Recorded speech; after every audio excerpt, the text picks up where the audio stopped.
Welcome to make sure. Start करते हैं आज के लेक्चर के पहले। उसके पहले कुछ इंपॉर्टेंट अनाउंसमेंट सुन लीजिए। जैसे कि अभी स्टार्ट हुआ है आशीष सर का आरआरबी एनटीपीसी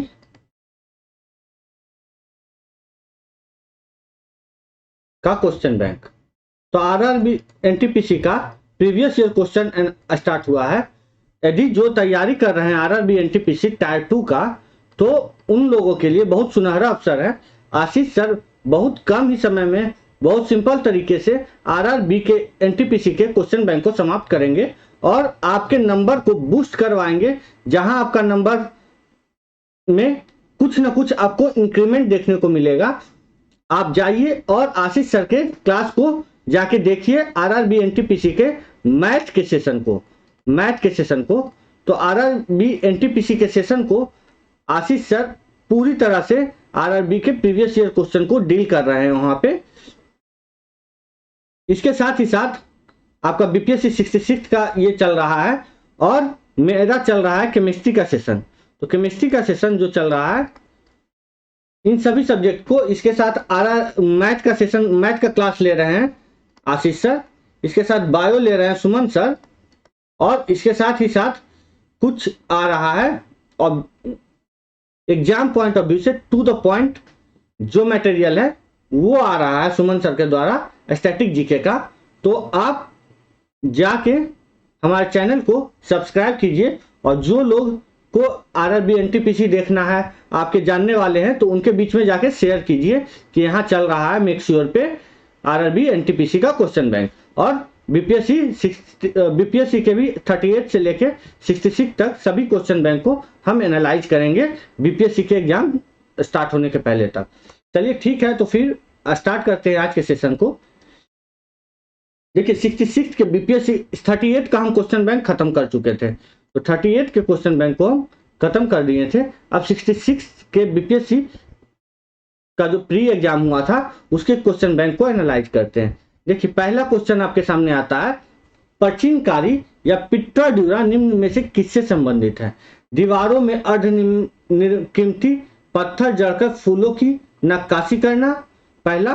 दूसरा, मीनारों में टेढ़ी दीवार बनाना। ये देखिए ये कहीं कुछ हद तक सही है, मतलब ये सही आंसर है, मीनारों की टेढ़ी दीवार बनाना। क्योंकि हम सभी आंसर ऑप्शन को इसलिए देख रहे हैं क्योंकि आपके पास एक ऑप्शन बैठा हुआ है ई, ये खतरे की घंटी है। उपयुक्त में से कोई नहीं, मतलब चारों में से कोई नहीं होगा, या उपयुक्त में से एक से अधिक भी हो सकता है। इसलिए चारों ऑप्शन को देखना आपके लिए बहुत इंपॉर्टेंट है। तो स्टार्ट करते हैं और देखते हैं दूसरा क्या है। मीनारों में टेढ़ी दीवार बनाना नहीं, संरचना में मेहराब का इस्तेमाल करना नहीं, इमारतों में मार्बल का प्रयोग करना नहीं। देखिए पिट्टा ड्यूरो के बारे में आप कुछ चीजें समझ लीजिए। देखिए पिट्टा ड्यूरो जो है वो एक ऐतिहासिक कला है। इसमें क्या होता है, जो पत्थर होते हैं वो टूटे हुए पत्थर, तरासे हुए पत्थर या चमकाए हुए रंगीन पत्थर से क्या होता है, पत्थर पर चित्रकारी की जाती है। इसी चित्रकारी को पिट्टा ड्यूरो के नाम से जाना जाता है। अब एक एग्जाम्पल है पिट्टा ड्यूरो का जो बहुत फेमस एग्जाम्पल है। आगरा में इत्मा दौला का मकबरा है। जो कौन थे, जहांगीर की जो पत्नी थी, उनकी पत्नी नूरजहां के पिता थे इत्मा दौला। तो इत्मा दौला उनको उपाधि मिली थी। तो इत्मा दौला का मकबरा में पिट्टा ड्यूरो का आपको झांकी देखने को मिल जाएगा। चलिए, तो ये कहां है, आगरा में।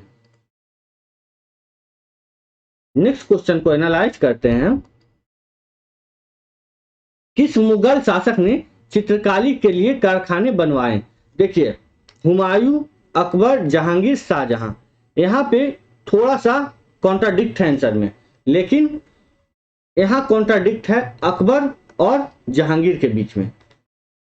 हुमायूं तो नहीं बनवाए थे, शाहजहां नहीं बनवाए थे। जहांगीर और अकबर के बीच में क्या कॉन्ट्राडिक्ट है, इस चीज को समझिए। इसका सही ऑप्शन होगा जहांगीर, लेकिन समझ लीजिए अकबर के समय भी चित्रकारी को बहुत औहदा मिला था। तो उसके समय 17 चित्रकार जो थे वो अवेलेबल थे। कितने उसके 17, तो मतलब कि आपको डाटा मिल रहा है कि अकबर के दरबार में जो आईने अकबरी थे उनमें 17 चित्रकार थे, लेकिन जो थे ये चित्रकार थे, और चित्रकारी के लिए कारखाना बनवाने का जो काम किया था वो किया था जहांगीर ने। जहांगीर के समय जो था चित्रकारी जो था वो चरम पे था, तो जहांगीर के समय सबसे ज्यादा चित्रकारी पे काम किया गया था। उसने क्या किया था, हेरात के आगा राजा, हेरात के जो आगा राजा थे उसके नेतृत्व में आगरा में एक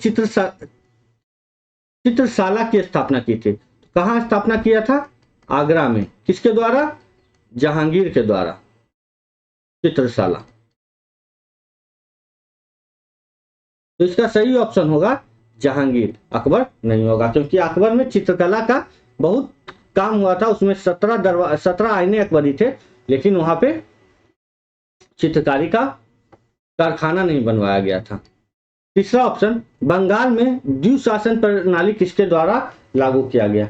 देखिए, बंगाल में जो द्विशासन प्रणाली था वो किया गया था लागू रॉबर्ट क्लाइव। ये बहुत ही आसान क्वेश्चन है, लेकिन कुछ द्विशासन के बारे में समझ लीजिए और द्वैत शासन के बारे में, ड्यूअल सिस्टम के बारे में समझ लीजिए। देखिए, ड्यूअल सिस्टम जो है वो लागू रहा 1765 ईस्वी से लेके 1772 ईस्वी तक। द्वैत शासन होता क्या है ये चीज भी समझ लीजिए। देखिए, कंपनी जो है, जो ब्रिटिश कंपनी थी, उन्होंने इलाहाबाद की संधि की थी। किसकी संधि की थी, इलाहाबाद की।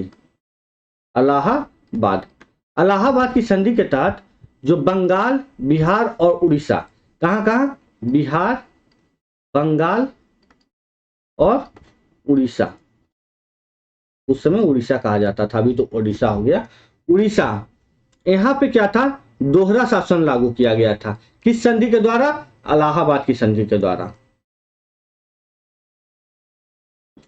और ये जो द्वैत शासन लागू हुआ था वो रॉबर्ट क्लाइव ने जो था वो बक्सर के युद्ध के बाद, इलाहाबाद जो की संधि हुई थी वो बक्सर के युद्ध के बाद हुआ था। तो इलाहाबाद की संधि हुई थी बक्सर के युद्ध के बाद। बक्सर के युद्ध, अच्छा, बक्सर का युद्ध कब होता है, ये भी इंपॉर्टेंट क्वेश्चन बनता है। ये 1764 ईस्वी में होता है। कब होता है, 1764 ईस्वी में होता है। तो इसे द्वैत शासन प्रणाली को किया गया रॉबर्ट क्लाइव के द्वारा लागू। तीसरा क्वेश्चन आपके सामने आता है, चौथा क्वेश्चन, इसमें कह रहा है इनमें से किसने 1893 में शिकागो में आयोजित धर्म संसद में भाग लिया था। देखिए, ये जो धर्म संसद हुआ था उसमें भाग लिया था स्वामी विवेकानंद ने। स्वामी विवेकानंद का बचपन का नाम था नरेंद्र नाथ। क्या था, नरेंद्र नाथ। इनका जन्म हुआ था 12 जनवरी 1963 में। 12 जनवरी को युवा दिवस के रूप में भी मनाया जाता है। सब चीजों को एनालाइज कर लीजिए। देखिए, 1893 में स्वामी विवेकानंद जो है वो गए थे शिकागो धर्म संसद में, और धर्म संसद में दिए थे अपना एक भाषण। उसी भाषण के लिए वो बहुत फेमस हुए थे। जो भाषण दिया था वो भाषण जो था वो भारत की छवि को दुनिया के सामने एक मजबूत छवि के रूप में भारत को पेश किया था। उन्होंने कहा था अपने भाषण में कि मैं उस धर्म से हूं जिससे दुनिया को सहिष्णुता और सार्वभौमिक स्वीकृति का पाठ पढ़ाया है। हम सिर्फ सार्वभौमिक सहिष्णुता पर ही विश्वास नहीं करते, बल्कि हम सभी धर्मों को सच के रूप में स्वीकार करते हैं। यह कहा गया था किसके द्वारा, स्वामी विवेकानंद का। मतलब वो सर्वधर्म के बारे में बोल के आए थे वहां पे, तो इसलिए इनका भाषण बहुत फेमस हुआ था। और 1893 का धर्म संसद था जो बहुत फेमस हुआ था। नेक्स्ट क्वेश्चन कह रहा आपके सामने आया है, 1923 में स्वराज पार्टी का गठन किसने किया। देखिए, 1923 में जो स्वराज पार्टी का गठन हुआ वो हुआ था चितरंजन दास और मोतीलाल नेहरू के द्वारा। किसके द्वारा हुआ था, चितरंजन दास और मोतीलाल नेहरू के द्वारा। कुछ चीजें इससे रिलेटेड समझ लीजिए। ये जो था, इस पार्टी का पूरा नाम था कांग्रेस खिलाफत स्वराज पार्टी, कांग्रेस खिलाफत स्वराज पार्टी। और इसका गठन हुआ 1923 में। एक्चुअली 1923 के पहले हुआ था, एक कांड हुआ था 1922 ईस्वी में, चौरा चौरी कांड। चौरा चौरी कांड उस समय चल रहा था आपका असहयोग आंदोलन। क्या चल रहा था? असहयोग आंदोलन, असहयोग आंदोलन। तो असहयोग आंदोलन जो चल रहा था उसको गांधी जी जो है, जब चौरा चौरी कांड हो गया तो उसको वापस ले लिए। इसी में 1922 में इसके बाद क्या हुआ था कि चितरंजन दास की अध्यक्षता में गया में कांग्रेस का अधिवेशन हुआ था। उसी में विधान परिषद में प्रवेश न लेने का प्रस्ताव पारित हुआ था। तो गया में हुआ था कब? 1922 में गया का अधिवेशन हुआ था, गया का अधिवेशन। उसके बाद 1923 में स्वराज पार्टी का गठन किया था चितरंजन दास और मोतीलाल नेहरू ने। इन सब चीजों को समझ लीजिए। नेक्स्ट क्वेश्चन आपके सामने आता है, प्रसिद्ध नाटक नील दर्पण जिसमें इंडिगो की खेती करने वाले किसानों के दमन का चित्रण किया गया है, की रचना की थी। इसकी रचना किसने की थी? ये इसका आंसर होगा दीनबंधु मित्र। दीनबंधु मित्र ने जो नील दर्पण नाटक का रचना किया था, उसमें जो नील इंडिगो से रिलेटेड किसान थे, नील की खेती से रिलेटेड जो किसान थे, उसकी दुर्दशा के बारे में वर्णन किया था। ये किए थे 1860 ईस्वी में, 1860 ईस्वी में। और 1858 ईस्वी में, 1858 ईस्वी में क्या हुआ था? 1858 ईस्वी में नील की खेती के खिलाफ इंडिगो किसानों का विद्रोह हुआ था। इसके बाद 1860 ईस्वी में नाटक जो है दीनबंधु मित्र के द्वारा इसका चित्रण किया गया और इनकी दुर्दशा के बारे में बताया गया। तो इसका ऑप्शन होता है डी। नेक्स्ट क्वेश्चन क्या कहता है, 1760 ईस्वी में वांडीवास का युद्ध अंग्रेजों द्वारा किसके खिलाफ लड़ा गया था? देखिए 1760 का वांडीवास का युद्ध जो है अंग्रेजों के द्वारा लड़ा गया था फ्रांसीसी के खिलाफ। किसके खिलाफ लड़ा गया था? फ्रांसीसी के खिलाफ। इस युद्ध में जो है फ्रांसीसी की हार हुई थी, फ्रांसीसी हार गए थे और हार का रूप क्या किए थे? पांडिचेरी को अंग्रेज को सौंप दिए थे, अंग्रेज को सौंप दिए थे। नेक्स्ट क्वेश्चन कहता है, 8वां क्वेश्चन आपके पास आता है। 8वां क्वेश्चन कहता है, निम्न में से किस अधिनियम ने भारत में पृथक निर्वाचन मंडल का आरंभ किया था? विच of the following acts introduce separate electorate system in India? ये जो है इसका आंसर होगा भारतीय परिषद अधिनियम, द इंडियन काउंसिल एक्ट 1909। 1909 का जो भारतीय परिषद अधिनियम है उसके द्वारा अलग पृथक निर्वाचन मंडल का आरंभ हुआ था। अब इन चीजों को समझ लेते हैं क्या हुआ था 1919 में। देखिए 1909 ईस्वी में क्या हुआ था? 1919 में तो हुआ था जालियांवाला हत्याकांड। तो ये हुआ था मार्ले मिंटो सुधार अधिनियम।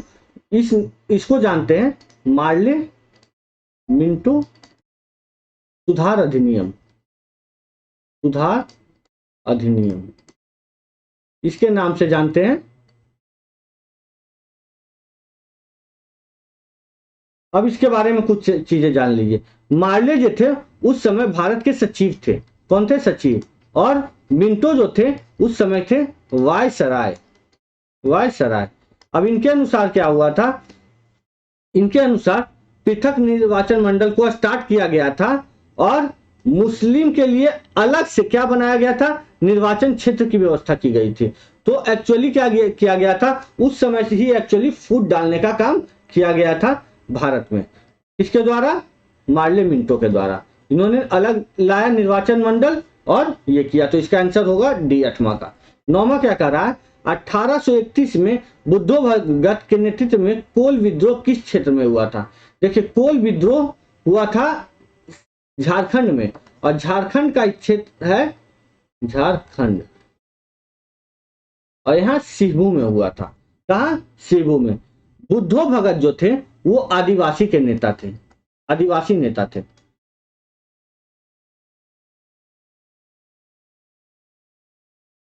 और ये जो कोल विद्रोह हुआ था झारखंड के छोटा नागपुर क्षेत्र में हुआ था, और बुद्धो भगत ने जो वो क्या किया था, अंग्रेज पे हमला कर दिया था। चलिए, तो नेक्स्ट क्वेश्चन आपके पास आता है, बिहार में 1857 के विद्रोह का नेतृत्व किसने किया था? तो बिहार में 1857 के विद्रोह का नेतृत्व किए थे कुंवर सिंह। कौन किए थे? कुंवर सिंह। कुंवर सिंह ने क्या किया था? देखिए, कुंवर सिंह उस समय 85 साल के थे, 80-85 साल के आसपास थे, 80 साल के आसपास। तो कुंवर सिंह का सेनापति था मैकू सिंह। मैकू सिंह, उसने क्या किया था? हमला किया था। उस समय अंग्रेज बोले थे कि यदि कुंवर सिंह थोड़ा जवान होते तो उसी समय आजादी की कुछ संभावना बन रही थी। 11 नंबर क्वेश्चन आपके सामने आता है, चंपारण में इंडिगो के किसानों की दशा की ओर गांधी जी का ध्यान किसने आकर्षित किया? देखिए, चंपारण में जो आकर्षित किया था वो थे राजकुमार शुक्ल। तो कुछ चीजें जान लीजिए कि ये गांधी जी का ध्यान कैसे आकर्षित हुआ। चंपारण की ओर गांधी जी का ध्यान जब राजकुमार शुक्ल आकर्षित किए तो उस समय एक प्रचलित प्रणाली थी, उसे कहा जाता था तीन कठिया। तीन कठिया। यहां क्या हो रहा था? इंडिगो के कारण जो था वो हो रहा था खेती बर्बाद। खेती किस तरह बर्बाद हो रही थी? जमीन हो रहा था बंजर, जमीन बंजर। अब जब जमीन बंजर हो रहा था तो राजकुमार शुक्ल को मौका मिला था लखनऊ अधिवेशन में जाने के लिए। 1916 ईस्वी में लखनऊ अधिवेशन हुआ था कांग्रेस का। यहां पर जब गए तो उनकी मुलाकात हो गई महात्मा गांधी से, और महात्मा गांधी को उन्होंने न्योता दे दिया कि आप बिहार आइए और यहाँ पे देखिए क्या स्थिति है इंडिगो के किसानों की। तो इसीलिए ये ऑप्शन होता है इसका डी, राजकुमार शुक्ल। 12 नंबर क्वेश्चन का रहा है कि प्राचीन महाजनपद मगध की प्रथम राजधानी कौन सी थी? देखिए, प्रथम राजधानी तो राजगीर थी, तो इसमें तो कोई ऑप्शन नहीं है। तो राजगीर को कहते हैं, राजगीर के नाम से जानते हैं अभी आजकल हम लोग। तो राजगीर थी। और टोटल कितना जनपद था उस समय? टोटल जनपद था 16 जनपद। तो हिस्ट्री का जब क्लास चलेगा तो इसमें आपको बताया जाएगा 16 जनपद के बारे में। तो प्रथम राजधानी राजगीर थी। उसके बाद जो राजधानी बना वो पाटलिपुत्रा बना, फिर वैशाली बना। तो ये हो गया। 13 नंबर क्वेश्चन क्या कहता है, स्वामी सहजानंद निम्न में से किससे संबंधित है? देखिए, स्वामी सहजानंद जो है उन्हें कहा जाता है भारत में किसान आंदोलन का जनक। क्या कहा जाता है? किसान आंदोलन का जनक। किसान आंदोलन का जनक। तो वो रिलेटेड किससे हो जाएंगे? किसान आंदोलन से हो जाएंगे। किसान आंदोलन से कुछ चीजें और स्वामी सहजानंद के बारे में आप लोग जान लीजिए। देखिए, 1929 ईस्वी में बिहार किसान संघ की स्थापना किए थे। क्या? बिहार किसान संघ। बिहार किसान संघ की स्थापना किए थे। 1936 ईस्वी में इन्होंने क्या किया था? 1936 ईस्वी में अखिल भारतीय किसान सभा का आयोजन हुआ था। क्या चीज का? अखिल भारतीय किसान सभा। अखिल भारतीय किसान सभा। तो इसका जो पहला बैठक हुआ था उसकी अध्यक्षता किए थे कौन? स्वामी सहजानंद अध्यक्षता फर्स्ट बैठक का, फर्स्ट सिटिंग का। और ये हुआ था लखनऊ में। लखनऊ। चलिए, नेक्स्ट क्वेश्चन क्या कर रहा है आपके सामने? नेक्स्ट क्वेश्चन है, निम्न में से कौन सा भारत में गांधी जी का प्रथम सत्याग्रह आंदोलन था जिसमें उन्होंने सविनय अवज्ञा का प्रयोग किया था? चीजें समझ लीजिए। पहला आंदोलन जो था जिसमें उन्होंने सविनय अवज्ञा का प्रयोग किया था वो था खेड़ा। खेड़ा। अब इसका कहने का मतलब चंपारण क्यों नहीं था? देखिए, गांधी जी का प्रथम आंदोलन जो था वो चंपारण सत्याग्रह था। चंपारण सत्याग्रह।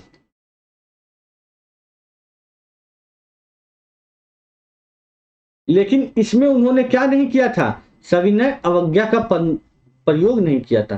तो सविनय अवज्ञा का प्रयोग नहीं किया था, इसलिए इसका ऑप्शन होगा खेड़ा। खेड़ा में हुआ था 1918 ईस्वी में आंदोलन। और ये आंदोलन खेड़ा में क्यों हुआ था, क्योंकि किसानों से लगान लिया जा रहा था। तो किसानों का लगान को रोकने के लिए 1918 ईस्वी में खेड़ा में आंदोलन हुआ था। चलिए नेक्स्ट क्वेश्चन आपके सामने आता है, निम्न में से किस हड़प्पन नगर में जूते हुए खेतों के निशान मिले हैं? इसका आंसर होगा सी, कालीबंगन। इसका आंसर होगा कालीबंगन। अब कालीबंगन किस लिए? कालीबंगन जो है राजस्थान में, कहाँ है? राजस्थान। राजस्थान के हनुमानगढ़, राजस्थान। इसकी खोज जो की थी, कालीबंगन की जो खोज की थी, उसका श्रेय जाता है अमलानंद घोष को, अमलानंद घोष। और इसका खुदाई जो कालीबंगन का किया था वो किए थे B K Thapar, B K Thapar and B B Lal, B B Lal. Next question आपके सामने है, त्रिरत्न या तीन रत्न जैसे सटीक ज्ञान, सच्ची आस्था और सटीक क्रिया निम्न में से किसमें से संबंधित है? ये जैन धर्म का है। क्या है? जैन धर्म का। नेक्स्ट क्वेश्चन आपके सामने आता है, इनमें से किस शासक ने चतुर्थ बौद्ध संगीति कश्मीर में आयोजन किया था? देखिए कश्मीर जहां आएगा वहां आप याद रखिएगा कनिष्क का नाम, और कनिष्क जहां आएगा वहां नाम रखिएगा ये किस वंश से? कुषाण वंश से थे, जिसके बारे में आपको हम 38वीं वाले क्वेश्चन बैंक जो हुआ था उसमें आपको हम डिटेल में बता दिए थे। तो कश्मीर में हुआ था क्या? चतुर्थ बौद्ध संगीति कश्मीर के कहा? कुंडल, कुंडल यहां हुआ था। इसका नेतृत्व जो किया था वो किया था वसुमित्र। कौन किए थे? वसुमित्र, वसुमित्र, वसुमित्र इसका नेतृत्व किए थे। इसी संगति के बाद बौद्ध धर्म दो पार्ट में बटा, एक को कहा गया महायान और दूसरा को कहा गया हीनयान। चीजों को याद रखिएगा। नेक्स्ट क्वेश्चन क्या आता है आपके सामने, निम्न में से किस भारतीय दर्शन ने परमाणु सिद्धांत का प्रतिपादन किया? Which of the following philosophies of India pronounce the atomic theory? ये किया था वैशेषिक, वैशेषिक दर्शन ने, वैशेषिक दर्शन। वैशेषिक दर्शन का जो प्रतिपादक माना गया है वो माना गया है, इसका प्रतिपादक माना गया है कनाद ऋषि को, कनाद ऋषि।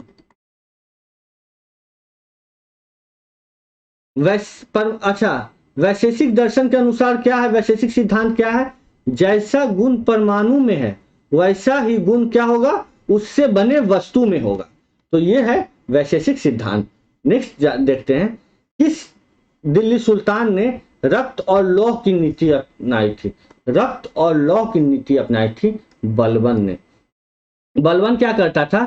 जो उसके विरोधी होते थे, जो उसके विद्रोही होते थे, उसे क्या करता था? मार देता था। और उसके जो आश्रित लोग होते थे उसे क्या करता था? अपना गुलाम बना लेता था।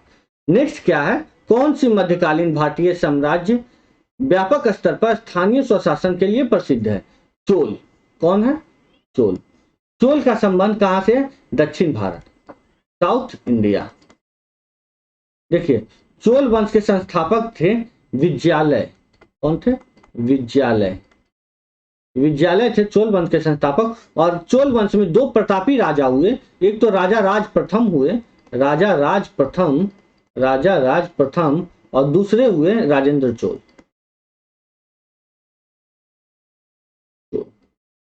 ये जो चोल साम्राज्य था वो था उदयपुर के शासक, उदयपुर।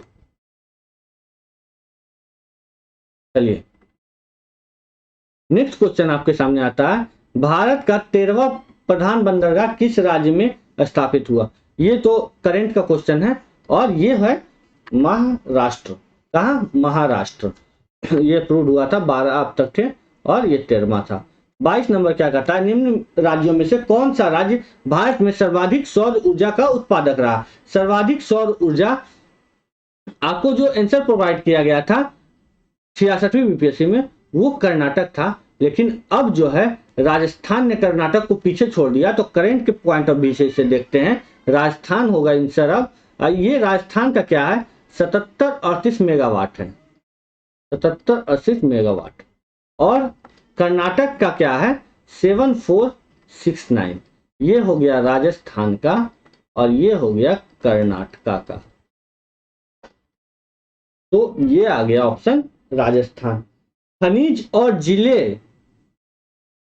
विच of the following pairs of minerals and district, which one is correctly matched. देखिए लाइमस्टोन जो है वो 2 जगह पाया जाता है, रोहतास और कैमूर।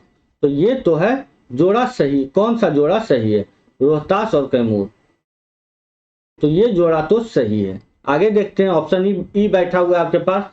माइका, माइका जो पाया जाता है वो पाया जाता है आपका गया और मुंगेर, गया और मुंगेर। तो ये हो गया आपका ऑप्शन गलत। क्वार्टजाइट पाया जाता है कहाँ, क्वार्टजाइट पाया जाता है कैमूर में। कहाँ, कैमूर में। तो ये है कैमूर क्वार्टजाइट। और तो ये ऑप्शन हो गया आपका सी गलत। और लेड कहाँ पाया जाता है, ये पाया जाता है बंका और रोहतास में। कहाँ, बंका पटना, बंका और रोहतास, रोहतास। तो ये भी हो गया गलत। तो आंसर हो गया आपका ए, लाइमस्टोन कैमूर। 24 नंबर क्या कह रहा है, उद्योग और स्थान में के निम्न, उद्योग और स्थान के निम्न जोड़ों में से कौन सा जोड़ा सही है। Which one of the following pairs of the industry and the place is not correctly matched. इस जोड़ा सही नहीं है, नॉट करेक्टली मैच्ड। इसे बहुत ध्यान से, क्वेश्चन को बहुत ध्यान से पढ़ना। एग्जाम देते समय 2-4 नंबर तो क्वेश्चन नहीं पढ़ने के कारण जाता है लोगों का। तो आपको क्वेश्चन बहुत आराम से पढ़ना है। सबसे पहले क्वेश्चन को पढ़ना, उसके बाद एनालाइज करना। क्या कह रहा है, ऑयल रिफाइनरी बरौनी, कौन सा जोड़ा सही नहीं, ऑयल रिफाइनरी बरौनी सही है। सीमेंट बंजारी, ये भी सही है। फर्टिलाइजर भरौही, ये भी सही है। रेल डिब्बा और अभियांत्रिकी, इसको हिंदी में कहते हैं वैगन एंड, इंग्लिश में कहते हैं वैगन एंड इंजीनियरिंग, ये गलत है। ये होगा मुंगेर। मुंगेर में भी कहाँ, मुंगेर में जमालपुर में। कहाँ, जमालपुर। चलिए, तो कौन सा सही नहीं है खोज रहा, तो ऑप्शन डी होगा इसका सही आंसर। 25 का क्या कह रहा है, बिहार में निम्न जिलों में से किस जिले में ही पिडमोंट स्वैम्प मिट्टी पाई जाती है। Piedmont swamp soil is found only in which one of the following district of Bihar. देखिए पिडमेंट स्वैम्प सॉइल जो है वो नेपाल की सीमा से शुरू होती है और पूर्व में कहाँ तक जाती है, नेपाल से शुरू होती है और पूर्व में किशनगंज तक, किशनगंज, तो ये क्या कह रहा है, पूर्व में किशनगंज तक और पश्चिम में जाती है ये चंपारण तक, चंपारण तक। तो किशनगंज ऑप्शन में है नहीं है, तो भागलपुर, सीतामढ़ी, मधुबनी, वेस्ट चंपारण है। तो इसका आंसर होगा सी। नेक्स्ट क्या कह रहा है, विच बिहार के निम्न प्रशासनिक विभागीय जोड़ों में से किस जोड़ों से गंगा नदी नहीं बहती है। Which one of the following pairs of administrative division of Bihar Ganga rivers does not flow? देखिए दरभंगा मुंगेर में बहती है, पूर्णिया भागलपुर में बहती है, तिरहुत सारण में भी बहती है, लेकिन कोसी और मगध में नहीं बहती है। तो इसका आंसर होगा डी। क्या आंसर होगा, डी। तो आगे बढ़ते हैं। नेक्स्ट क्वेश्चन का रहा आपका, जनजाति और जिले के निम्न जोड़ों में से कौन सा जोड़ा सही नहीं है। क्या है, क्वेश्चन को बोले हम, पढ़ना है, सही नहीं है। Which one of the following pairs of tribe and district which one is not correctly matched. इन चीजों को समझिए और आंसर जानने की कोशिश कीजिए। देखिए संथाल, संथाल प्रजाति, मुंडा प्रजाति, उराव प्रजाति, खरवार प्रजाति, ये सभी झारखंड की प्रमुख जातियां हैं, जनजातियां हैं। तो संथाल प्रजाति जो है वो बिहार में पाया जाता है भागलपुर के आसपास। तो ये भागलपुर, बंका, सहरसा, मुंगेर, इन सब चीजों में एरिया में पाया जाता है।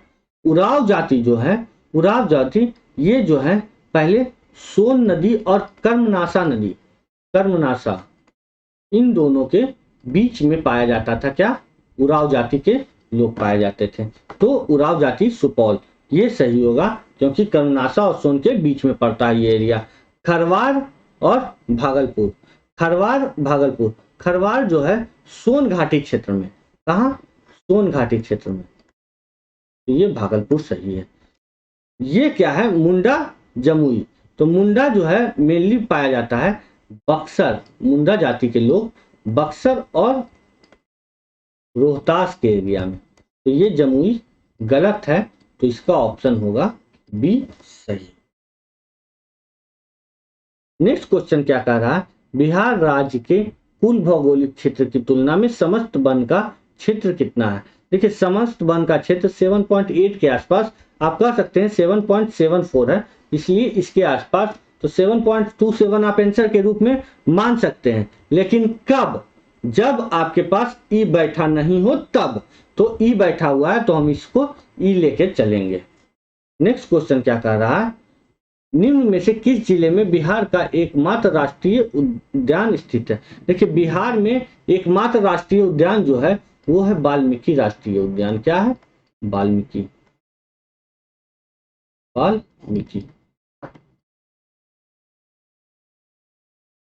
राष्ट्रीय उद्यान।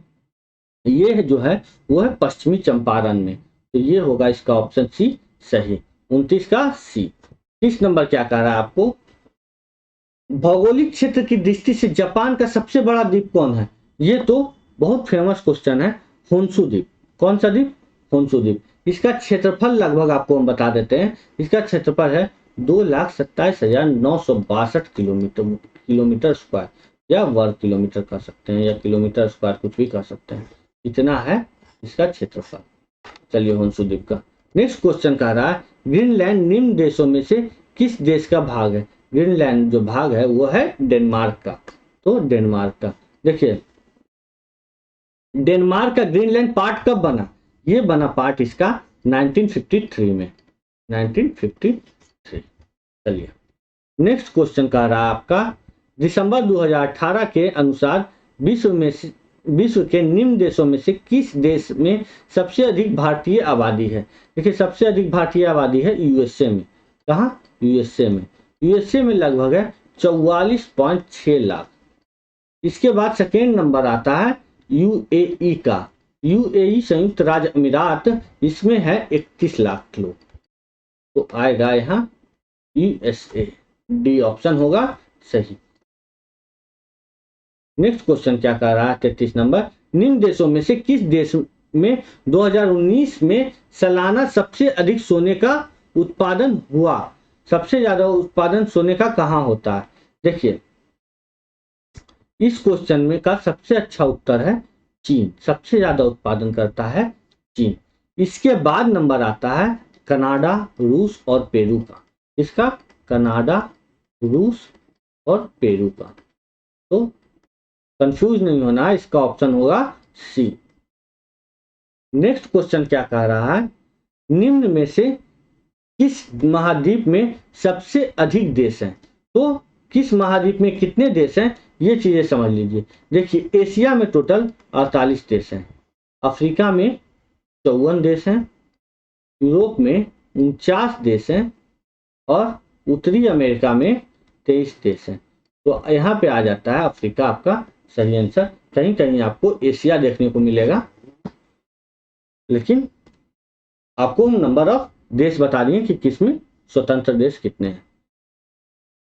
35 नंबर क्वेश्चन कहता है 2011 की जनसंख्या के अनुसार भारत के किस राज्य के आदिवासियों की तुलना, आदिवासी कहने का मतलब हुआ शेड्यूल ट्राइब, किसकी? शेड्यूल ट्राइब एसटी की।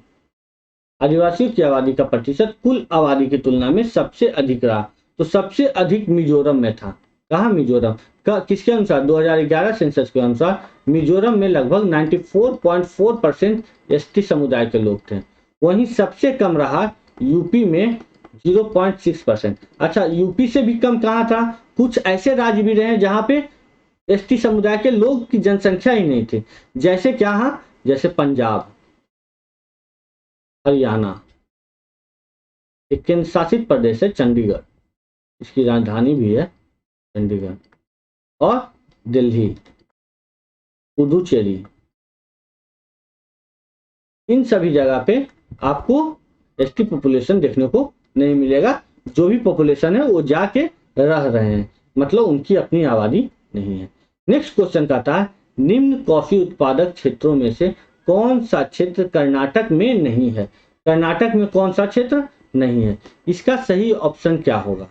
इसको देखिए, कॉफी का जो है, कॉफी का जो है वो स्टार्टिंग जो हुआ था उस चीज को याद है। कॉफी स्टार्ट हुआ था इथोपिया से, इथोपिया, अभी निशिया, अभी निशिया से। देखिए, अब समझते हैं आंसर को। कर्नाटक में कौन सा नहीं है? चिकमंगलुरु जो है वो कर्नाटक का जगह है, डिस्ट्रिक्ट है। कुर्ग भी कर्नाटक में है। बाबा बुदनगिरी भी कर्नाटक में है। पुलनेच जो है वो है तमिलनाडु, केरला और तमिलनाडु के पहाड़ियों के बीच। ये हो गया पुलनेच, इसका ऑप्शन। 37 क्या है? भौगोलिक दृष्टि से, भौगोलिक क्षेत्र की दृष्टि से भारत में निम्न जिलों में से कौन सा जिला सबसे बड़ा है? देखिए, पहले तो कहा था कच्छ, लेकिन जब स्थापना हो गई किसकी? लद्दाख की। तो लद्दाख की जब स्थापना हुई 31 अक्टूबर 2019, one of the important question for your examination point of view. ये जब केंद्र शासित प्रदेश बना, केंद्र शासित प्रदेश, शासित प्रदेश, तो केंद्र शासित प्रदेश बना तो लेह हो गया सबसे बड़ा जिला। लेह का कुछ पार्ट पाकिस्तान ऑक्युपाइड कश्मीर में है, कुछ पार्ट चीन में। नेक्स्ट क्वेश्चन हमारे सामने आ रहा है, भारत के किस राज्य में वन जीव अभयारण्य सबसे अधिक संख्या में है? देखिए, मध्य प्रदेश में सबसे ज्यादा वन जीव अभयारण्य है, वो है वाइल्ड लाइफ सेंचुरी, लगभग 35। कर्नाटक में 30 के आसपास, बिहार में 12 के आसपास। हमारा बिहार इंपॉर्टेंट होता है बीपीएससी की दृष्टि से, तो बिहार है 12, तमिलनाडु 15 के आसपास और महाराष्ट्र 17, 30, 15। लेकिन मध्य प्रदेश 35, मध्य प्रदेश से सभी कम है। 38, 39 नंबर क्या है? बिहार में प्रवाहित होने वाले निम्न नदियों में से उत्तर की ओर प्रवाहित होने वाली नदी कौन है? देखिए, उत्तर की ओर प्रवाहित होती है बागमती, घाघरा, कोसी, कमला, बूढ़ी गंडक, गंडक। तो बागमती भी है, कमला भी है, गंडक भी है, कोसी भी है, तो ये हो जाएगा ऑल ऑफ दीज। चौथा क्वेश्चन क्या कह रहा है, निम्न हिमालय पर्वत श्रेणियों में से किस पर्वत श्रेणी को अटल टनल पार करती है? अटल टनल जो है वो पहले था रोहतांग सुरंग के नाम से जाना जाता था। क्या था? रोहतांग सुरंग। देखिए, अटल टनल जो है वो पीर पंजाल श्रेणी, पीर पंजाल श्रेणी में पाया जाता है, वो भी पूर्वी पीर पंजाल श्रेणी। कहाँ? पूर्वी पीर पंजाल श्रेणी। तो इसका आंसर होगा डी। कुछ चीजें और जान लीजिए इस अटल टनल के बारे में। अटल टनल की जो लंबाई है वो लगभग 9 किलोमीटर के आसपास है, 9.02 के आसपास होता है, और इसकी चौड़ाई 10.5 मीटर। देखिए, जो अटल टनल जो है, ये अटल टनल ये बनाया गया था, एक्चुअली कहाँ बनाया गया था? रोहतांग दर्रा के नीचे बनाया गया था। कहाँ? रोहतांग दर्रा था इसके नीचे। हाँ, कुछ चीजें अटल टनल के बारे में। अटल टनल का जो आकार है वो घोड़े के नाल के आकार का जैसा है। कैसा है? घोड़े के नाल। ठीक है। नेक्स्ट क्वेश्चन आपका क्या कह रहा है, विधि का नियम या कानून का अधिराज्य का मतलब क्या है। तो विधि का नियम या कानून के अधिराज्य का मतलब है कि समानता का अधिकार होना चाहिए। क्या होना चाहिए, समानता का अधिकार होना चाहिए। सभी के लिए एक कानून और सभी के लिए एक न्याय तंत्र, समानता का अधिकार, समानता का अधिकार है ये। और ये है आर्टिकल 14, आर्टिकल 14 समानता का अधिकार, समानता। अच्छा दूसरा देखते हैं, सभी के लिए एक कानून और सभी के लिए एक राज्य। एक राज्य तो पॉसिबल नहीं, सभी के लिए एक राज्य, एक राज्य तो पॉसिबल नहीं। सभी एक के लिए सभी कानून और सभी के लिए एक न्यायतंत्र, ये भी गलत है। तो इसका ऑप्शन होगा ए सही। 42 क्या कह रहा है, पंचायती राज संस्थाओं को 29 कार्यों की सूची किस अनुच्छेद के तहत दी गई है। 29 कार्यों की सूची जो दी गई है उसका अनुच्छेद है 243 जी। क्या है, 243 जी।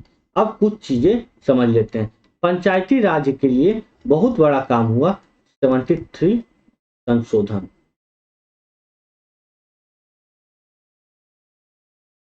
इस 73 संशोधन में क्या हुआ, 11वीं अनुसूची को जोड़ा गया था, 11वीं अनुसूची जोड़ा गया था।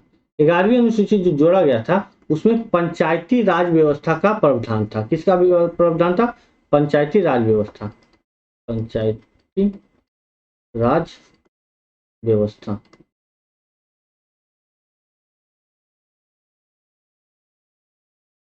अब कुछ चीजें जान लीजिए 243 जी के बारे में कि 29 कार्यों की सूची वहां पे दी गई थी। वहीं 243 एच में ये जो 243 एच है, तो 243 एच में क्या किया गया था, पंचायतों को टैक्स से क्या किया गया था, panchayat power to impose tax by and fund of panchayat. तो टैक्स और फंड के बारे में इसमें बताया गया है। वहीं 243 ई कहता है पंचायत के कार्यकाल के बारे में, 43 ई क्या कहता है, कार्यकाल के बारे में, ये टैक्स के बारे में।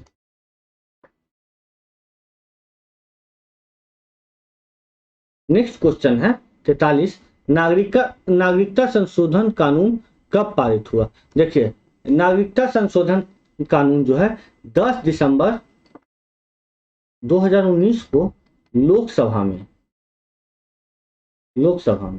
और 11 दिसंबर 2019 को कहा,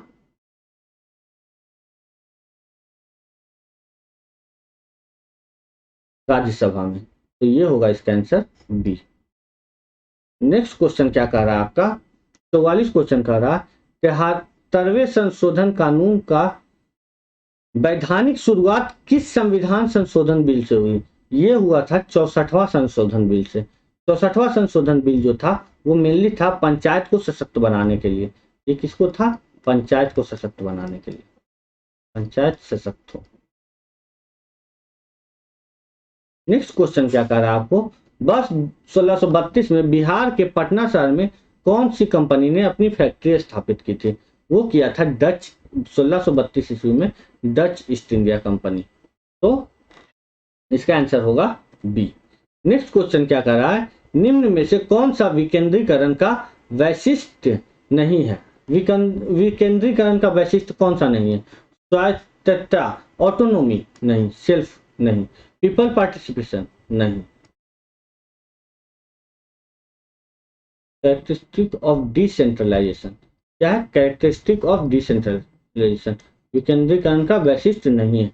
तो ये तो वैशिष्ट है, ऑटोनोमी तो वैशिष्ट है, और क्या है, कैरेक्टरिस्टिक है, और पीपल पार्टिसिपेशन भी क्या है, कैरेक्टरिस्टिक है।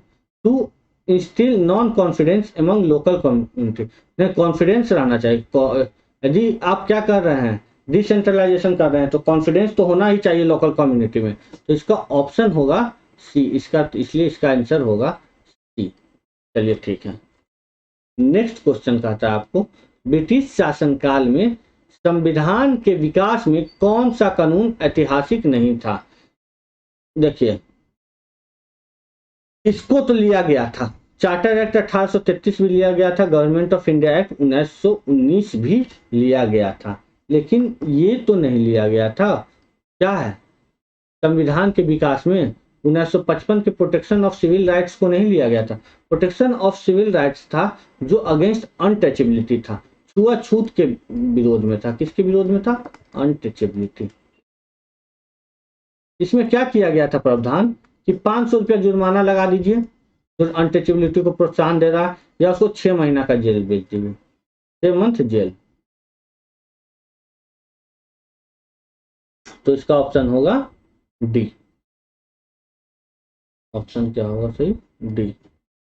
नेक्स्ट क्वेश्चन क्या कह रहा है? हाल ही में संसद की नई इमारत के निर्माण की बोली जीत लिया, किसने जीता था? ये टाटा जीते थे। ये तो बहुत सिंपल क्वेश्चन, करंट का क्वेश्चन था, टाटा जीते थे। अब संसद के बारे में कुछ जान लीजिए।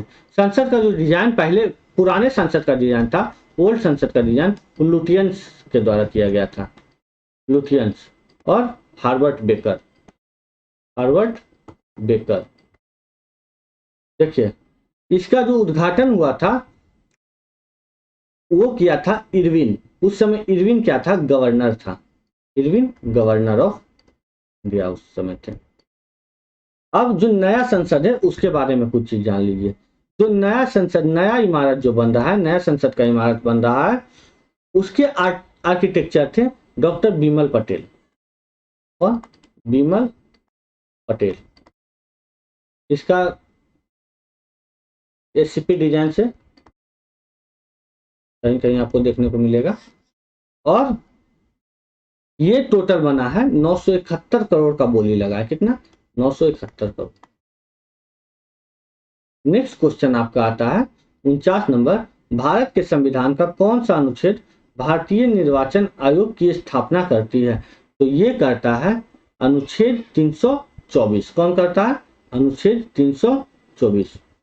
अच्छा, तो अनुच्छेद 148 क्या करता है? अनुच्छेद 148 कैग से रिलेटेड है। क्या? कंट्रोलर एंड ऑडिटर जनरल से रिलेटेड है। और वहीं आर्टिकल 342 जो है वो एसटी से रिलेटेड है। अनुच्छेद नेक्स्ट क्या कह रहा है? वर्तमान में राष्ट्रीय महिला आयोग कौन है? ये तो 2014 के आसपास। उसके बाद चलिए, उसके बाद ये पहले कार्यकारी अध्यक्ष बनी, उसके बाद परमानेंट हो गई। ये है रेखा शर्मा। नेक्स्ट क्वेश्चन, भारत के औद्योगिक क्षेत्र की उपलब्धि को मापने के लिए निम्न में से कौन सी संस्था औद्योगिक उत्पादन के सूचकांक को जारी करती है? औद्योगिक उत्पादन के सूचकांक को थोड़ा सा इसे इंग्लिश में समझ लेते हैं। Which of the following agencies release the index industrial production to measure industrial performance in India? Industrial performance को कौन नापता है? ये नापता है CSO। तो CSO के बारे में, CSO बना कैसे, इसके बारे में हम आपको एक इकोनॉमिक्स का क्लास आएगा, उसमें आपको हम डिटेल में CSO के बारे में ही बताएंगे। नेक्स्ट क्वेश्चन है, व्यवसाय करने की सरलता पर 2020 की रिपोर्ट के अनुसार भारत ने अपने कर में सुधार किया जो है। कितना कर में सुधार किया? कितना rank ease of doing business report में? तो वो किए थे 77 से आ गया था, घट के कितना पे? 63 नंबर पे। तो ये आ गया A. Option A is correct answer. Next question क्या है आपके सामने? भारत की केंद्रीय बजट में संस्थागत कृषि साख का प्रवाह बढ़ाने के लिए 2020-21 के लिए क्या साख रखा गया था? What is the flow, credit flow, credit target for 2020-21 has been fixed. तो क्रेडिट टारगेट था 15 लाख करोड़ रुपया। कितना था? 15 लाख करोड़ रुपया। लेकिन वही बढ़ गया है 2021-22 के बजट में, हो गया है 16.5 लाख करोड़ रुपया।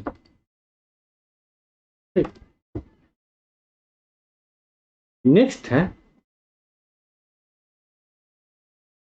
पीएम कुसुम योजना का उद्देश्य क्या है? पीएम कुसुम योजना का उद्देश्य क्या है?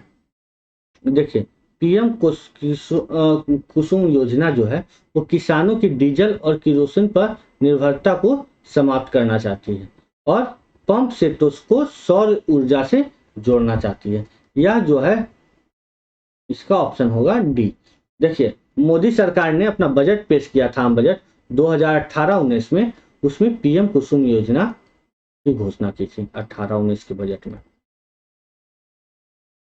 नेक्स्ट क्वेश्चन क्या कर रहा है, निम्न में से भारत का कौन सा व्यापारिक बैंक विश्व के शीर्ष 100 बैंकों में शामिल हुआ? ये हुए थे स्टेट बैंक ऑफ इंडिया, जो सिर्फ और सिर्फ एक बैंक है जो कहाँ शामिल हुआ था, भारत की तरफ से, जिसका रैंक था 55। किसका रैंक था? 55।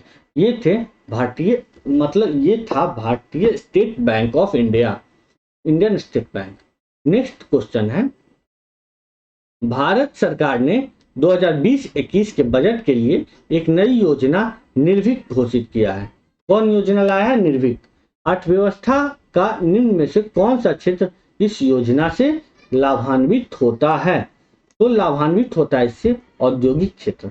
अब इस चीजों को समझिए, औद्योगिक क्षेत्र और निर्यात क्षेत्र, इन दोनों में आपको कंफ्यूजन होगा, तो कुछ चीजें इसके बारे में समझ लीजिए। देखिए, भारत सरकार जो है 2021-22 में एक बजट पेश किया था, इसमें इस योजना की चर्चा की थी, निर्विक योजना की चर्चा की थी। निर्विक योजना का मतलब है निर्यात ऋण विकास योजना। क्या है? निर्यात ऋण विकास योजना। तो इसको लिख देते हैं, निर्यात ऋण विकास योजना। अब इसमें क्या किया जा रहा था, इसमें जो है निवेशक को लोन दिया जा रहा था। अब इस लोन में क्या किया जा रहा था कि लगभग 100 लाख करोड़ रुपया का निवेश करवाने का 5 साल में टारगेट है इसका। इसमें क्या है, इसके तहत इलेक्ट्रॉनिक सामान, मैन्युफैक्चरिंग इंडस्ट्री है, मोबाइल इंडस्ट्री है, इलेक्ट्रॉनिक मैन्युफैक्चरिंग है, इन सब चीजों को क्या किया जाएगा, बढ़ावा दिया जाएगा। और इसका लक्ष्य 100 लाख करोड़ रुपया जो निवेश कराने की योजना है उसे किया गया। तो ये क्या है, औद्योगिक क्षेत्र में विकास है, एक्सपोर्ट सेक्टर में, इंडस्ट्रियल सेक्टर में। तो इसका ऑप्शन होगा बी। नेक्स्ट क्या है, बिहार सरकार ने 1 अप्रैल 2019 से सार्वजनिक वित्तीय प्रबंधन प्रणाली शुरू की है। यह प्रणाली है, Bihar government has introduced the comprehensive financial management system on 1st April 2019. This system was, तो ये सिस्टम क्या है, इन चीजों के बारे में समझ लीजिए। राज्य के समस्त वित्तीय कार्यकलापों को ऑनलाइन तथा कागज रहित बनाया जा रहा है। एक प्रणाली उन्होंने शुरू किया, CFMS। इसके तहत क्या किया जा रहा है कि कागज को हटाया जा रहा है और सभी चीज ऑनलाइन किया जा रहा है। तो इसका आंसर ए सही होगा। दूसरा, NPA की समस्या नहीं, राज्य प्रबंधन सुनिश्चित करेगी नहीं, स्थानीय निकायों सहित राज्य सरकार का वित्त प्रबंधन करेगी नहीं। तो इसका ऑप्शन होगा ए सही आंसर होगा। नेक्स्ट क्वेश्चन क्या कह रहा है, भारत सरकार ने 2 जनवरी 2020 को बिहार राज्य को कृषि कर्मण पुरस्कार प्रदान किया। यह पुरस्कार दिया गया था, देखिए कृषि कर्मण पुरस्कार के बारे में थोड़ा सा आप जान लीजिए। देखिए, भारत सरकार जो है 2 जनवरी 2020 को बिहार राज्य में कृषि पुरस्कार मक्का और गेहूं की उत्पादकता के लिए दिया था। किसके लिए दिया था? मक्का और गेहूं की उत्पादकता के लिए। और जो सबसे पहला पुरस्कार ये दिया गया था 2011-12 में, कृषि कर्मण पुरस्कार सबसे पहली बार 2011-12 में दिया गया था। वो दिया गया था चावल के लिए। तो कृषि कर्मण पुरस्कार फर्स्ट टाइम 2011-12।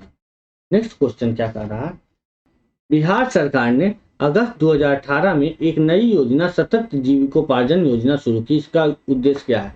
देखिए, सतत जीविकोपार्जन योजना जो शुरू की गई थी वो 5 अगस्त 2018 को, कब? 5 अगस्त 2018 को शुरू की गई थी। इसमें क्या किया गया था, यह योजना जो है वो जो देसी शराब बेच रहा था, जो ताड़ी का उत्पादन कर रहा था और इन उत्पादन के साथ साथ इसके विक्रय से भी जुड़ा हुआ था, मतलब इसे बेचने में भी जुड़ा हुआ था जो परिवार, उस परिवार की माली हालत हो गई खस्ता। तो उस माली हालत को खस्ता जो हो गई थी, कमजोर हो गई है, उसके लिए कुछ रुपया जो है दे रही थी बिहार सरकार, ताकि उनकी स्थिति ठीक रहे। और ये था उनके मदद करने के लिए 60,000 रुपया से 1 लाख तक। तो क्वेश्चन क्या कह रहा है, युवाओं की बेरोजगारी भत्ता देना? नहीं। ग्रामीण क्षेत्रों में स्थानीय निकायों के माध्यम से रोजगार प्रदान करना? नहीं। अत्यधिक गरीब परिवारों को सत्ताधारी? नहीं, ये तो दारू से रिलेटेड था, तो ये भी नहीं। तो ऑप्शन होगा बी। नेक्स्ट क्वेश्चन क्या कह रहा है, 60 नंबर क्वेश्चन देखते हैं। बिहार सरकार ने 7 निश्चयों में से निम्न में से कौन सा सम्मिलित नहीं है? 7 निश्चय समझ लीजिए। पहला था आर्थिक हल, युवाओं को बल।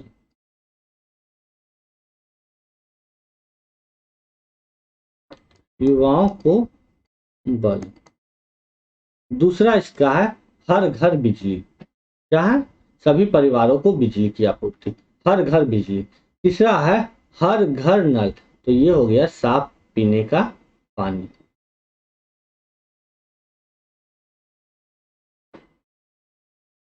नेक्स्ट क्या है, महिला रोजगार। ये भी होता है आरक्षित रोजगार, महिलाओं का अधिकार। जो 35% आरक्षण है वो है आरक्षित रोजगार, महिलाओं का अधिकार। हर घर पक्की गलियां, हर घर पक्की नलियां, नली भी और गली भी, ये यहां नहीं दिया है, नली गली। और शौचालय। 3 3 6 हो गया, 1 2 3 4, ये हो गया 5 और ये हो गया 6। और 7वां था अवसर बढ़े आगे पढ़े, तो पढ़ने से रिलेटेड, तो ये हो गया 7। तो बाल कल्याण का तो यहाँ पे ऑप्शन आया ही नहीं, तो इसका होगा आंसर डी, चाइल्ड वेलफेयर, यही होगा आंसर। चेंज करके लिख देते हैं, इसका आंसर होगा डी। डी। नेक्स्ट है बिहार का प्रति व्यक्ति शुद्ध राज्य घरेलू उत्पाद स्थिर कीमतों पर देश की तुलना में कम है। वर्ष 2018-19 में यह क्या थी? देखिए, वर्ष 2018-19 में यह था लगभग राष्ट्रीय औसत का 33.1%। The per capita net state domestic product at constant prices for Bihar is less than the country in the year 2018-19, ये था 33%, लगभग 33%। और ये अभी भी है, 2018-19 के बाद इसका अभी बढ़ा नहीं है, तो बना नहीं है, कभी इसका आया नहीं है रिपोर्ट। नेक्स्ट क्या कह रहा है, भारत के खाद्य प्रबंधन का निम्न में से कौन सा उद्देश्य नहीं है? देखिए, खाद्य प्रबंधन का कौन सा उद्देश्य नहीं है? खाद्यान्नों का तो वितरण करेगा ही, खाद्यान्नों की खरीद भी करेगा, खाद्यान्नों का बफर स्टॉक भी करेगा, लेकिन खाद्यान्नों का निर्यात नहीं करेगा। तो इसका ऑप्शन होगा डी सही। क्या? डी सही। Export of the food grain उद्देश्य नहीं है, इसका उद्देश्य क्या है? नहीं है कि खाद्य का निर्यात करे। 63 नंबर क्वेश्चन क्या कर रहा है, भारत में राजस्व घाटे से क्या तात्पर्य है? राजस्व घाटे से तात्पर्य क्या है? तो हम ऑप्शन को एनालाइज करते हैं। भारत सरकार को अपने उन व्ययों के वित्त पोषण के लिए उधार लेने की आवश्यकता है जो पूंजीगत परिसंपत्तियों का निर्माण करती है। मतलब संपत्ति आपका बनाएगी, पूंजी बनाएगी, पूंजीगत संपत्तियों का निर्माण करेगी, ये तो पॉसिबल है ही नहीं। नेक्स्ट क्या कह रहा है, भारत सरकार के उन व्ययों का वित्त पोषण के लिए उधार लेने की आवश्यकता जो पूंजीगत संपत्तियों का निर्माण नहीं करेगी, ये ऑप्शन सही है। नेक्स्ट देखते हैं, भारत सरकार को भारतीय रिजर्व बैंक से सरकारी प्रतिभूतियों के बदले उधार लेने की आवश्यकता है, उधार लेने की आवश्यकता नहीं है। नेक्स्ट क्वेश्चन क्या कह रहा है, भारत सरकार में अंतरराष्ट्रीय वित्तीय संस्थाओं से उधार लेने की आवश्यकता नहीं, तो ये है बी, इसका आंसर होगा 63 का बी। 64 की तरफ बढ़ते हैं। 64 क्वेश्चन क्या कह रहा है, भारत ने वर्ष 2019-20 में निम्न में से कौन सा देश भारत का सर्वाधिक व्यापारिक भागीदार वाला देश है? देखिए, सर्वाधिक भागीदार वाला जो देश है वो है संयुक्त राज्य अमेरिका। बहुत ऑप्शन में आपको कंफ्यूजन होगा, कि चीन से सबसे ज्यादा व्यापार होता है, नहीं, चीन से ज्यादा व्यापार होता है हमारा अमेरिका में 2019-20 के अनुसार, और 2020-21 के अनुसार भी अमेरिका ही है। 2020-21 के अनुसार अमेरिका ही है। अब इस डाटा को समझ लीजिए कि 2019-20 में क्या था। देखिए 2019-20 में जो था भारत और अमेरिका का व्यापार था वो लगभग था 88.75 अरब डॉलर, और वहीं 2020-21 में है, 2020-21 में 112.3 अरब डॉलर, इतना डॉलर के आसपास। वहीं चीन के साथ व्यापार कितना है, चीन बस $2 पीछे रह गया, 2 अरब डॉलर से, और ये है 110.2 के आसपास। तो सबसे ज्यादा भागीदारी किसका है, संयुक्त राज्य अमेरिका का। नेक्स्ट क्वेश्चन कहता है भारतमाला परियोजना में से भारत का निम्न में से कौन सा इंफ्रास्ट्रक्चर क्षेत्र संबंधित है। तो देखिए भारतमाला परियोजना जो थी वो किससे संबंधित थी, इन चीजों को समझ लीजिए। देखिए भारतमाला जो परियोजना है वो तो सबसे पहले नेशनल हाईवे से, दूसरा बंदरगाह से, पोर्ट से, तीसरा राष्ट्रीय गलियारों से। देखिए राष्ट्रीय गलियारों के तहत क्या किया गया, राष्ट्रीय गलियारों को बेहतर बनाने के लिए, जो अभी टूटा फूटा रोड है उसे बेहतर बनाने के लिए इन्हें विकसित करना है। उसके तहत क्या किया गया, पिछड़े इलाकों, जो पिछड़ा इलाका है, धार्मिक और पर्यटक स्थल है, उसको क्या कर जोड़ने के लिए क्या बनाया जा रहा है, राष्ट्रीय राजमार्ग बनाया जा रहा है। तो रोड इंफ्रास्ट्रक्चर होगा, तो पोर्ट है और आपका क्या नेशनल हाईवे है, रोड इंफ्रास्ट्रक्चर है। तो आपका 2 सही हो गया, और आप रेलवे और दूरसंचार नहीं भी आ रहा है तो उपयुक्त में से एक से अधिक में आप मार के आइएगा। नेक्स्ट क्वेश्चन क्या कर रहा है, 66 नंबर, प्रसिद्ध गीत सरफरोशी की तमन्ना अब हमारे दिल में है के रचयिता कौन है। इसके रचयिता जो थे वो थे बिस्मिल अजीमाबादी। कौन थे, बिस्मिल अजीमाबादी।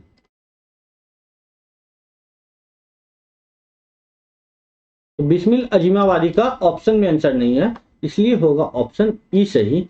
लेकिन कहीं कहीं पे आपको राम प्रसाद बिस्मिल भी देखने को मिल जाएगा। राम प्रसाद बिस्मिल क्यों देखने को मिलेगा, इस चीज को समझ लीजिए। चल फरोशी की तमन्ना अब हमारे दिल में है, देखना है जोर कितना बाजुएं गाड़ी में है।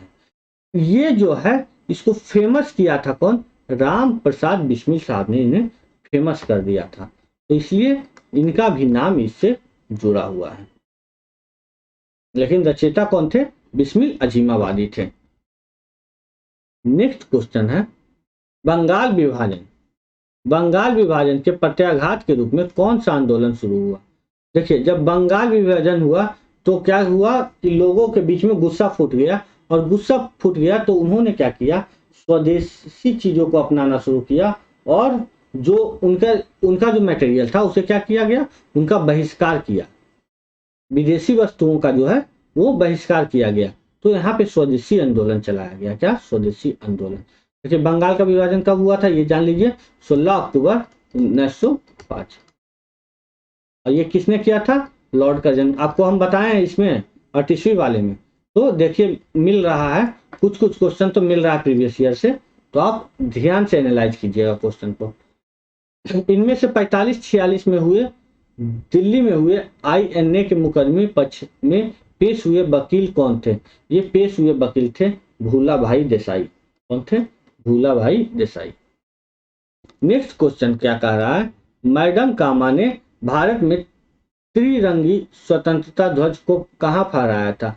Madam Cama unfurled India tricolour flag in the freedom कहां फहराया था। मैडम कामा फहराए थे जर्मनी के का जो एक शहर है जिसका नाम है स्टुटगार्ट। यहाँ पे फहराए थे, ये शहर है जर्मनी में। और ये जब फहराया गया था 1907 ईस्वी में। अच्छा मैडम कामा कौन थे इनके बारे में जान लीजिए। ये मैडम कामा जो थे इंडियन थी लेकिन पारसी नागरिक थी। पारसी नागरिक। और अंतर्राष्ट्रीय कांग्रेस में आया था। चलिए ठीक है। 70 क्या कह रहा है, निम्न में से कौन सी जोड़ी सही है। विनोबा भावे, देखिए विनोबा भावे जो थे वो प्रथम सत्याग्रही थे, तो द्वितीय सत्याग्रही तो नहीं थे, तो विनोबा भावे यहाँ होता है गलत। दूसरा क्या है, CR दास, चित्तरंजन दास को देशबंधु के नाम से जाना जाता है, तो ये होता है सही। लेकिन हमारे पास ई ऑप्शन बैठा हुआ है, इसलिए और को देखना जरूरी है। देखिए विलियम वेडरबर्न 1907 में कांग्रेस के सभापति थे। श्याम कृष्ण वर्मा पेरिस में इंडिया हाउस के संस्थापक थे। देखिए ये थे लंदन में संस्थापक। कहाँ थे, लंदन में।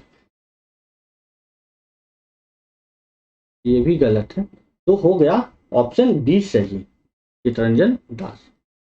नेक्स्ट है 71 नंबर, क्या कह रहा है, भारतीय राष्ट्रीय कांग्रेस किस दिन को पूर्ण स्वराज के रूप में घोषित किया गया था।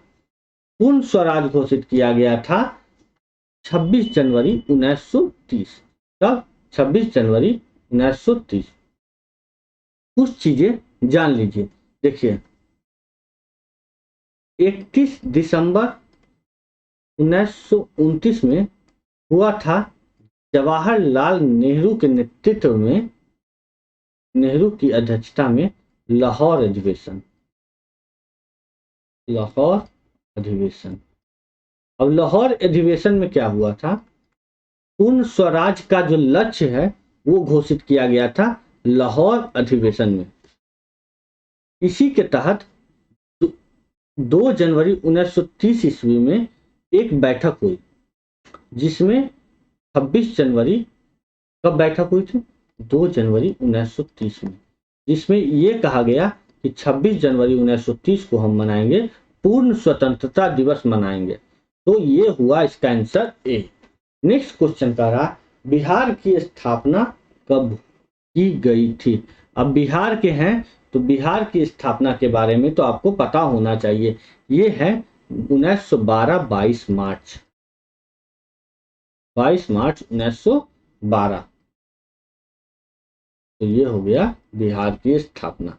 नेक्स्ट क्वेश्चन का रहा, बिहार में 3 कठिया पद्धति में नील की खेती के लिए भूमि का कितना भाग अमानत रखा जाता था। अभी 3 कठिया के बारे में हम आपको बताए थे, दूसरे तीसरे क्वेश्चन में भी बताए थे। तो 3 कठिया से रिलेटेड एक और आंसर आ गया। इसमें क्या था, 3/20 भाग अमानत के रूप में रखा जाता था। नेक्स्ट क्वेश्चन कहता है, बिहार के प्रथम मुख्यमंत्री कौन थे। तो बिहार के प्रथम मुख्यमंत्री थे श्री कृष्ण सिंह। नेक्स्ट क्वेश्चन आपका कह रहा है, क्या बिहार में कांग्रेस का प्रथम अधिवेशन कहाँ रखा गया था।